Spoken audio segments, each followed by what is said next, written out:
আসবো, সবার সাথে কথাবার্তা বলবো। আসলে কখনো ভাবতে পারি না আমার সাথে যে কাহিনীটা হয়েছিল, আপনারা তো দেখছেনই সবাই যে কাহিনীটা হয়েছিল। তো এরকম একটা পরিস্থিতি আইসা যে এরকম ভাবে করে আসবো, এটা আমরা কখনো ভাবতে পারি নাই।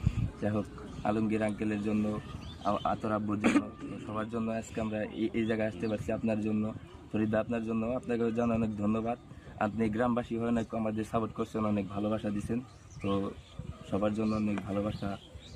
ভবিষ্যতে যতদিন সুস্থ থাকবা, জি। তোমার এই আঙ্কেল গুলা, জি আমার কথা, আমি তো গ্রামে সকাল বিকাল দেখা হবে, আমার গুরুত্বটা অতটা দরকার নাই, কিন্তু তাদের সাথে একটা সুসম্পর্ক বজায় রাখবা, হ্যাঁ হ্যাঁ হ্যাঁ তাহলে এটা কৃতজ্ঞতার একটা প্রমাণ হবে, হ্যাঁ হ্যাঁ হ্যাঁ তাই না? জি।